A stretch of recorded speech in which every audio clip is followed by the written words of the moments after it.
Wednesday morning is starting off nice and dry this morning. You're taking a look at Fellowship Hall there, and our Marina Silva is live in one of those neighborhoods that is hit hardest by the flooding this past week, and showing us some of the outreach and some of the organizations that are working to help neighbors there. We are glad you're up with us here on 13 Sunrise, and boy, do we have a lot to get you caught up on. Not only are we talking about the leftover rain or leftover flooding from the rain we had last weekend, but there is some more on the way, as you can see from radar. Yeah, which is so unfortunate right in the middle of, people trying to clean up, get back in their homes, but, can't really do anything about Mother Nature. The last thing you want is another rain chance. What's new this morning, though, is that we've had a rain chance on today for a while now. Okay. But the front is going slower than we originally thought. And a slower front means downpours move slower. Yeah. It hovers, and that's what we saw last week. Will we get the rainfall we saw last week? I don't think so, but it doesn't take much to flood. Right. That's the problem. New flood watch is in effect in the dark green color. So a lot of central Indiana, these places would have the highest chance of getting 1 to 3 inches or more. That does include the Indianapolis area. How this will work out is later this afternoon, we'll get these isolated pop-up showers and storms, and they'll become more numerous this evening and tonight. I would say kind of the bulk of the action will be north of I-70 for the first half of the night. Second half of the night, pushing south. So kind of after midnight, we'll start getting more of that rain. So there is a chance the flood watch may be expanded. We're still trying to work on how slowly the front is. Where will the front exactly be? Because that exact position will spark the storms here later today. There could be a few severe storms, but I really think a lot of this is just going to be heavy rain and lightning, which is what we do not need. Live look from IMS. We are dry this morning, which is good. I think most of us on that morning commute will be fine. It is a little bit warmer this morning. We have some more mid and upper 60s. For much of the school day, we'll be dry, but starting around lunchtime and recess, and by the time we get back home, there may be these little pop-ups, but that chance becomes more numerous later. So we're going to be tracking this front. We'll let you know when we think most of the storms will form, and we'll time out the heavy rain chances and show you how much rain may be falling in certain spots. But Lindsay, this morning, do you have any detours we need to know about? Yeah, I want to talk about the 116th Street corridor, because this got extremely backed up yesterday as everyone's starting back kind of post this flooding situation that has 106th Street closed. So I wanted to show you right here at US 31 and 116th Street. I mean, this was stop and go traffic, in addition to the fact that that stretch is already under construction south of 116th Street. This really did get backed up. So I want to take this over to the maps and show you where we're talking. Again, we've got that potentially long-term closure here between Gray Road and Hazeldale, as well as that closure on Hazeldale. So a lot of folks trying to find some alternate routes if that was the typical way that you would get to work or to school, things like that. So everyone, a lot of folks using this 116th Street corridor as well as Keystone Avenue as a primary alternate route. So just a heads up, if you have not traveled in that zone the past couple of mornings, it's something that I have noticed. I just want to allow some extra travel time if this is part of your morning commute.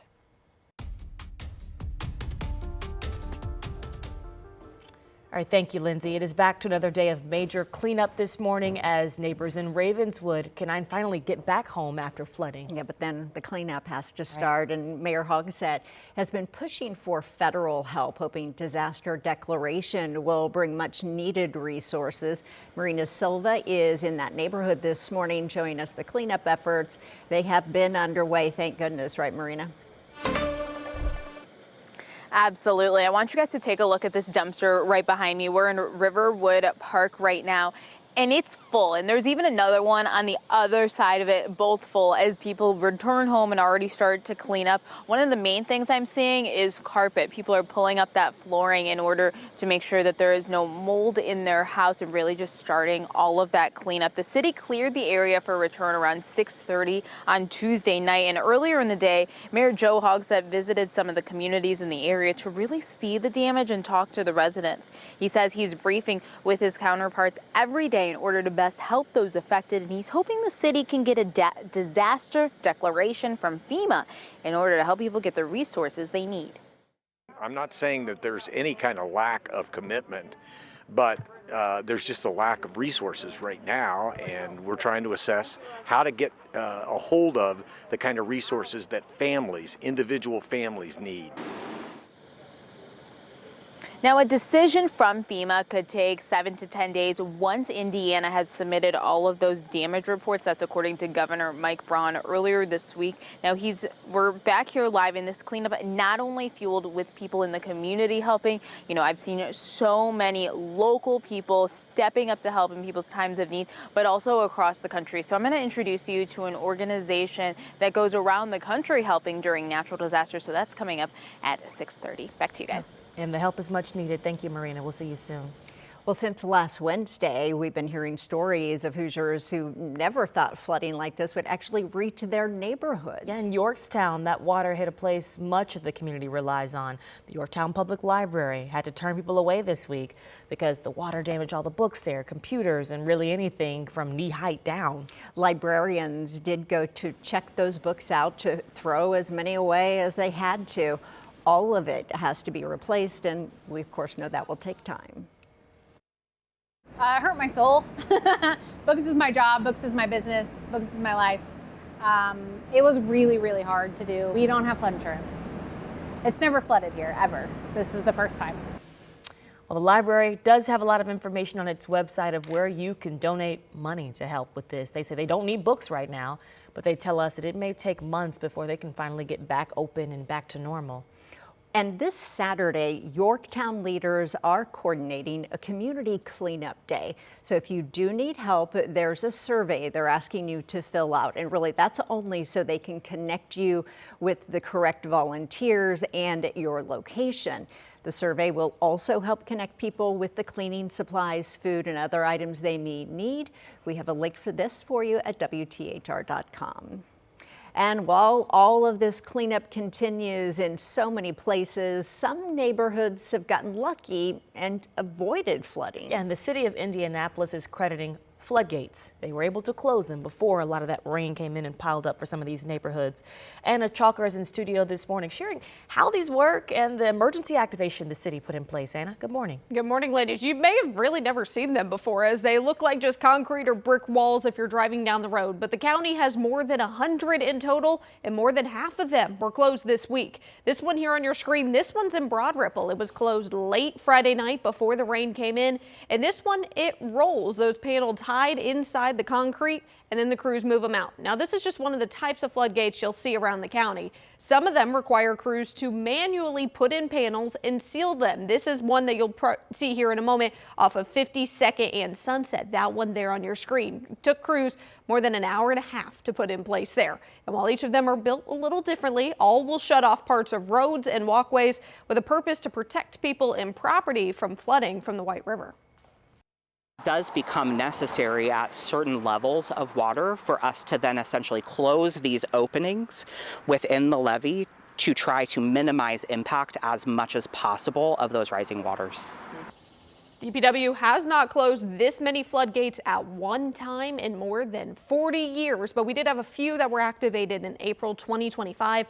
The department says all of them have certain levels that decide if and when they need to close and how long they will stay closed. And I mean, you probably, again, like we said, you've never seen these before because if they haven't been thrown out in your neighborhood, you wouldn't even know that they're around. So a surprise to many, especially businesses that are along those floodgates that are like, oh, that's a good protection for us that we probably have never experienced before. So coming up, we'll show you one that unfortunately the floodgates didn't do a lot for them. But they're glad that they're still there and helping out the neighborhood, but also looking at what the city is seeing right now as these floodgates are in place. And what a surprise that we have 100. More than them. You know, that's We probably have seen them, but don't know that that's where they are or where they have put up. Thank you, Anna. New this morning, a man is under arrest and charged with murder for a shooting at a motel on the east side. So police tell us they've arrested 31-year-old William Lacey. I want to show you some video from that homicide investigation. 30-year-old Joshua Thompson was killed in the shooting back in May at this Budget 8 Inn. This is at 21st and Shadeland. IMPD's violent crime unit arrested Lacey at a home on East 10th Street. He now faces a murder charge. This is new overnight. We've learned that 2 teens are hurt after a shooting on the northwest side of Indy. Metro Police tell us they were called to Oakwood Terrace near 71st and North Georgetown Road around 11:30 last night. When they arrived, they found 2 people with apparent gunshot wounds. IMPD tells us they were both males, one just 17 years old, the other 19. IMPD says their injuries are not life-threatening. So far, no word on any suspects from police, but they are asking anyone that saw or heard what happened to reach out to them or Crime Stoppers. Almost 6:10. Matt, good morning. Right now, but a flood watch is in effect for later today and tonight, as this front's going to spark a new round of storms. So coming up, I'm going to show you how much rain may fall and who may get the most. Julia? All right, Matt, thank you. ChatGPT releasing a new system that is supposed to help kids specifically. What parents need to know about the new chatbot.